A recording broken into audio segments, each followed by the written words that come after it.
Hello students, today we are going to discuss our new topic which is types of partners. पहली videos में हम लोग discuss कर चुके हैं पार्टनरशिप क्या होती है, पार्टनरशिप के क्या एडवांटेजेस और क्या डिसएडवांटेजेस होते हैं, रजिस्ट्रेशन की रिक्वायरमेंट होती है तो पार्टनरशिप डीड के कंटेंट्स क्या क्या होते हैं, वो सारी चीज़ें हम पहले डिस्कस कर चुके हैं. आज की क्लास में हम लोग डिस्कस करेंगे टाइप्स ऑफ पार्टनर्स. देखिए पीपीटी में कितने सुंदर सुंदर पार्टनर्स को हमने बिठाया हुआ है, तो आज की जो क्लास है वो भी बहुत इंटरेस्टिंग होने वाली है. हमारे जो टाइप्स ऑफ पार्टनर्स होते हैं किसी भी पार्टनरशिप फॉर्म में, वो डिफरेंट काइंड्स ऑफ पार्टनर्स होते हैं, जिनमें कुछ पार्टनर्स को हमने यहाँ पर एक्सप्लेन किया है, like active partners, sleeping partners, nominal partners, partners in profits only, secret partners, minor partners and partners by estoppels. तो ये सारे हमारे टाइप्स ऑफ पार्टनर्स हैं. ठीक है, तो अभी हम स्टेप बाय स्टेप डिस्कस कर लेते हैं कि ये पार्टनर्स कैसे होते हैं, कैसे हम इनको आइडेंटिफाई करेंगे कि इनमें डिफरेंसेस क्या क्या होते हैं. तो फर्स्ट हमारा पार्टनर जो होता है वो है एक्टिव पार्टनर. इन पार्टनर्स को एक्सप्लेन करने से पहले मैं बता देती हूँ कि जो पार्टनर्स होते हैं वो मोस्टली हमारे टू टाइप्स के होते हैं, फुल फ्लैज्ड पार्टनर्स और नॉट फुल फ्लैज्ड पार्टनर्स.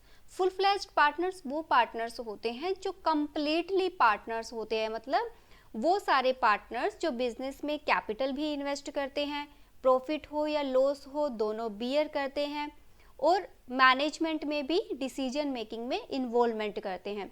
तो जो इन तीनों पॉइंट्स को, इन तीनों टर्म एंड कंडीशंस को फॉलो करते हैं, उन पार्टनर्स को हम बोलते हैं फुल फ्लैज्ड पार्टनर्स. और बाकी जो होते हैं जो कुछ करते हैं कुछ नहीं करते हैं, वो हमारे सारे आते हैं नॉन फुल फ्लैज्ड पार्टनर्स में.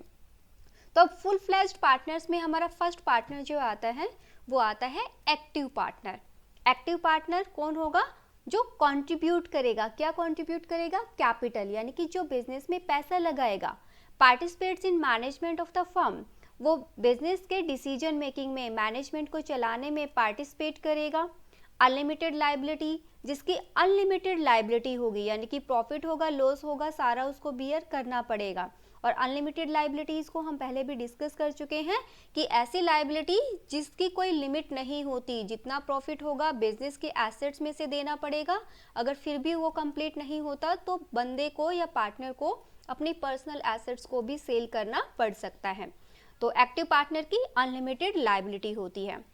Shares profit and losses, profit होगा लॉस होगा वो अपना आपस में इक्वली होगा, या जो भी रेशियो आपस में उन्होंने एग्रीमेंट में डिसाइड की होगी उसके बिहाफ पर वो अपना एडजस्ट कर लेंगे. और लास्ट है takes part in carrying out business on others behalf, business को चलाने में भी वो अपनी हेल्प करते हैं. तो ये होते हैं हमारे एक्टिव पार्टनर, जो पैसा भी लगाता है, जिसकी अनलिमिटेड लाइबिलिटी होती है, बिजनेस में प्रॉफिट हो लॉस हो वो दोनों बियर करता है, और बिजनेस के मैनेजमेंट में पार्टिसिपेट करता है, और बिजनेस को चलाने के लिए दूसरों की हेल्प भी करता है. तो ऐसे पार्टनर्स को हम बोलते हैं एक्टिव पार्टनर. देखो पिक से भी हमें पता लग जाता है, पिक जो कि एक्टिव बंदा है, जो करता रहता है, लगा रहता है बिजनेस को चलाने के लिए. सेकेंड पार्टनर हमारा होता है स्लीपिंग पार्टनर. स्लीपिंग पार्टनर भी हमारा फुल फ्लैज्ड पार्टनर्स का ही एक पार्ट होता है. तो स्लीपिंग पार्टनर्स में देखो यहाँ पे नाम से पता लगता है स्लीपिंग पार्टनर. देखो ये कितने आराम से सोया हुआ है, बिजनेस का काम चल रहा है और ये पर्सन आराम से सोया हुआ है. ये क्या कहता है? भाई पैसे लगवाने हैं पैसे ले लो, प्रॉफिट होगा लॉस होगा मुझे बता दो, मैं उसको बियर कर लूँगा, जो भी होगा मैं कर लूँगा, बट मुझे काम में मत लगाओ.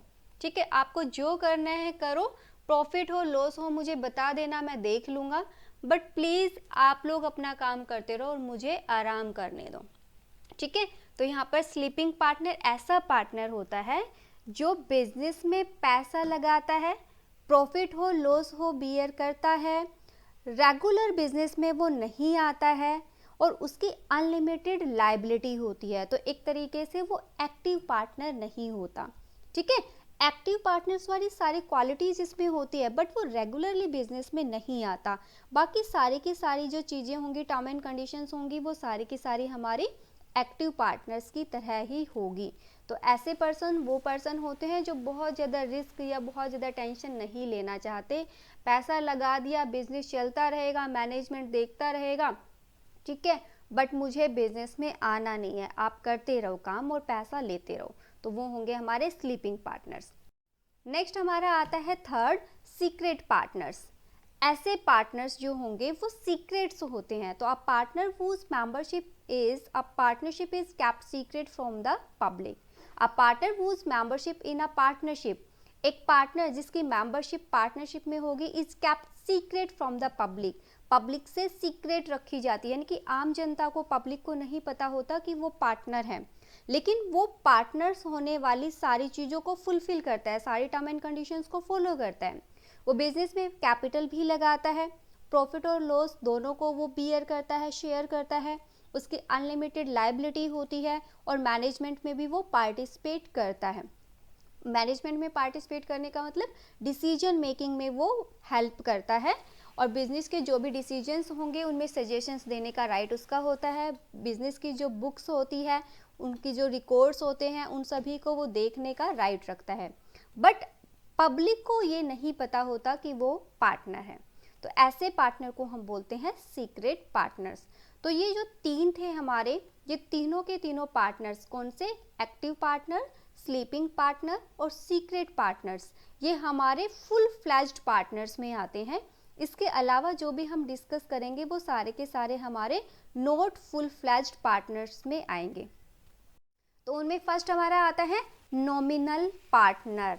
नॉमिनल का मतलब नाम मात्र का पार्टनर, ऐसा पार्टनर जिसका सिर्फ नाम बिजनेस में चलता है। तो uh nominal partner does not contribute capital, वो कैपिटल नहीं लगाता। Neither does he take active part in the management, वो मैनेजमेंट में एक्टिव पार्ट भी नहीं लेता। His contribution in a partnership is limited to allowing to the other partners to make use of his name. ये कहता है बेटा business में पैसा नहीं लगाता, प्रॉफिट होगा लॉस होगा बियर नहीं करेगा, मैनेजमेंट में कोई एक्टिव पार्टनरशिप नहीं दिखाएगा, बट वो कंट्रीब्यूशन करता है किसमें, पार्टनरशिप में, वो लिमिटेड होती है सिर्फ अदर पार्टनर्स के द्वारा उसका नाम दिखाने के लिए। यानी कि नॉमिनल पार्टनर्स को सिर्फ और सिर्फ हम नाम के लिए पार्टनर बनाते हैं, उसकी गुडविल का फ़ायदा उठाने के लिए हम उसको पार्टनर बनाते हैं। तो वो कुछ नहीं करता, कोई पैसा नहीं लगाएगा, प्रॉफिट होगा लॉस होगा बियर नहीं करेगा, मैनेजमेंट में कोई इंटरफेरेंस नहीं करेगा, बस उसके नाम की गुडविल जो है, उसका नाम का फ़ायदा उठाने के लिए हम ऐसे पार्टनर्स को पार्टनर बना लेते हैं। फॉर एग्जाम्पल, फरूखनगर में समोसे राधे वाला बहुत अच्छे बनाता है, तो अभी जो उसकी शॉप है वो राधे के नाम से चलती है। बाद में जब उसके बच्चे बड़े होंगे तो पता नहीं उनकी क्वालिटीज़ कैसी होंगी, बट वो राधे के नाम से ही उसको कंटिन्यू रखेंगे। क्यों? क्योंकि उनकी गुडविल का फ़ायदा वो लोग उठाएंगे। उनकी क्वालिटीज़ में अप डाउन होगा चलेगा, बट आम जनता के लिए, पब्लिक के लिए वो राधे के नाम से ही चलेगी। तो राधे का यानी कि जो उनका पहले से जो उनके पापा का या उनके पापा का जो बिजनेस चलता आया हुआ है, उसकी गुडविल का फ़ायदा वो उठाते हैं। ऐसे ही बहुत सारे और भी हमारे बिजनेसेस हो सकते हैं, जैसे बीकानेर हो गया हमारा, ये भी काफ़ी पुराने से चला आ रहा है, तो अगर उसके बच्चे भी बिजनेस करेंगे तो बीकानेर के नाम से ही चलता रहेगा। तो बीकानेर क्या है, अपने आप में एक गुडविल है, ठीक है, उस बिजनेस की अपनी गुडविल है, उसका नाम चलता है। तो ऐसे पार्टनर्स का सिर्फ नाम का फ़ायदा उठाने के लिए हम उसको पार्टनर बनाते हैं। नेक्स्ट हमारा आता है partner by estoppel. Partner by estoppel कि ऐसे पार्टनर्स जो होते हैं वो पार्टनर फर्म में सिर्फ अपने वर्ड्स और कंडक्ट के बेस पे लगते हैं कि वो पार्टनर है, बट ना वो पैसा लगाते हैं, ना प्रॉफिट एंड लॉस बियर करते हैं, ना मैनेजमेंट में पार्टिसिपेशन करते हैं, लेकिन सिर्फ उनके वर्ड से, उनके बिहेवियर से ऐसा लगता है कि वो पार्टनर है। यूजुअली कब होता है ऐसा, जब कोई आउटगोइंग पार्टनर फेल हो जाता है ये नोटिस देने में कि वो रिटायरमेंट ले चुका है। कई बार हमने देखा है, लाइक अगर हम किसी बैंक में कॉन्टिन्यूसली जाते रहते हैं, बैंक का जो मैनेजर है उससे हमारे बहुत अच्छे रिलेशनशिप हो जाते हैं, वो हमारी बहुत हेल्प करता है, हर चीज़ों को समझने में बहुत अच्छे से हमें हेल्प करता है, समझाता है। तो ऐसे केस में क्या होगा, हम उस पर ट्रस्ट करने लग जाते हैं। लेकिन कई बार क्या होता है कि वो बंदा रिटायरमेंट ले लेता है और फिर भी बिजनेस में कुछ काम के लिए वो आता जाता रहता है, तो सिर्फ उस बंदे के साथ रहकर, यानी उस बंदे के ट्रस्ट पर हम उस बैंक के साथ में लेन देन करते हैं। अब वो रिटायरमेंट ले चुका है, बट हम अभी भी उसको क्या मानते हैं कि भाई वो अभी भी बिजनेस में काम करता है, ठीक है। तो ऐसे पार्टनर्स जो सिर्फ अपने वर्ड्स के बिहाफ पे, अपने बिहेवियर के बिहाफ पर लगते हैं कि पार्टनर्स है, बट रियल में वो पार्टनर नहीं है, ऐसे पार्टनर्स को हम बोलते हैं पार्टनर्स बाय इस्टॉपल, ठीक है।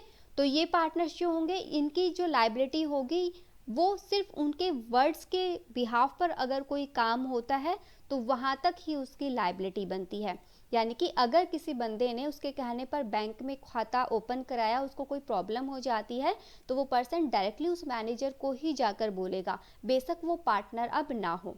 तो वो सिर्फ ऐसे केस के लिए ही रिस्पॉन्सिबल होगा जो उसने अपने बेस पर किया होगा, अदरवाइज बिजनेस में उसका कोई रोल नहीं होता। नेक्स्ट हमारा आता है पार्टनर इन प्रॉफिट्स ओनली। ऐसे पार्टनर्स जो कि सिर्फ और सिर्फ प्रॉफिट के लिए पार्टनर्स बनाए जाते हैं, उनको हम बोलते हैं पार्टनर्स इन प्रॉफिट्स ओनली। तो when a partner agrees with the others that he would only share the profits of the firm and would not be liable for its losses, he is in on as partner in profits only. तो ऐसा partner क्या करता है, contract कर लेता है, agreement कर लेता है कि भाई मैं सिर्फ प्रॉफिट होगा ना तो प्रॉफिट में हिस्सा लूंगा, लेकिन लॉस होगा तो मैं उसके लिए लाइबल नहीं हूँगा। अगर पार्टनर बनाना है तो बना लो, नहीं बनाना है तो बता दो। तो ऐसे पार्टनर्स को हम क्यों बनाते हैं पार्टनर, क्योंकि जब पार्टनरशिप को चलाने के लिए फंडिंग की कमी हो जाती है, कैपिटल की कमी हो जाती है, तो उस केसेस में कई बार हम सिर्फ पार्टनर्स को प्रॉफिट्स के लिए पार्टनर बना लेते हैं। तो ऐसे पार्टनर्स को हम बोलते हैं partners in profits only. Next हमारा आता है माइनर एज अ पार्टनर। कई बार हमने देखा है कि माइनर पार्टनर्स भी होते हैं। माइनर पार्टनर्स कौन होते हैं, जो कि बिलो 18 ईयर्स होते हैं। तो अब partnership is created by an agreement. एक जो पार्टनरशिप होती है वो एग्रीमेंट के बिहाफ पर क्रिएट की जाती है। And if a partner is incapable of entering into a contract, he can't become a partner. अगर पार्टनर इनकैपेबल होता है कॉन्ट्रैक्ट में एंटर करने के लिए, तो वो पार्टनर नहीं बन सकता। Thus, at the time of creation of a firm, a minor can't be one of the parties to the contract. तो माइनर क्या है, वो कॉन्ट्रैक्ट तो नहीं कर सकता, but under section 30 of the Indian partnership act 1932 a minor can be admitted to the benefits of partnership with the consent of all the partners. लेकिन according to section 30 Indian partnership act 1932 के अंतर्गत अगर सारे partner अपनी सहमति दे दे तो एक minor को भी पार्टनर बनाया जा सकता है, लेकिन सिर्फ वो प्रॉफिट ही लेगा, लॉस में वो कोई भी पार्टिसिपेट नहीं करेगा। यानी कि लॉस के लिए वो पर्सन लाइबल नहीं होगा, क्योंकि उस पर्सन के बिहाफ से या उस माइनर के किसी भी काम की वजह से बिजनेस को कोई लॉस नहीं होता। तो सिर्फ और सिर्फ वो प्रॉफिट बियर करता है, बट उसके पास राइट होता है कि जो भी अकाउंट्स ऑफ बुक्स होती है फर्म की, वो उनको इंस्पेक्ट कर सकता है, उनको वो चेक कर सकता है, और उनकी एक कॉपी वो अपने पास एज अ प्रूफ रख सकता है। तो कई बार ऐसा हमने देखा है कि माइनर पार्टनर को भी पार्टनर बना लिया जाता है। उसके लिए बहुत सारे रीजन होते हैं। एक टाइम के बाद जैसे ही पर्सन माइनर से अडल्ट हो जाता है, तो कंडीशंस चेंज हो जाती है कि माइनर अगर चाहता है कि वो कॉन्टिन्यूसली बिजनेस में पार्टनर बन के रहे, तो वो बनकर रह सकता है। आफ्टर 18 ईयर उसकी जो सारी लाइबिलिटीज, सारी रिस्पॉन्सिबिलिटीज होंगी, वो एज ए एक्टिव पार्टनर हो जाएगी, यानी कि वो कन्वर्ट हो जाएगी माइनर से एक्टिव पार्टनर में। और अगर वो चाहता है कि वो बिजनेस को कंटिन्यू नहीं करना चाहता, तो फिर वो इस कॉन्ट्रैक्ट को वो ख़त्म कर सकता है अपनी मर्जी से। तो ये होते हैं हमारे माइनर पार्टनर्स, ठीक है। तो आज की इस क्लास में हम लोगों ने टाइप्स ऑफ पार्टनर्स को डिस्कस किया, जिसमें active partner, sleeping partner, secret partner, partners in profits only, partners by estoppel और माइनर पार्टनर्स को हमने अच्छे से डिस्कस किया। Thank you.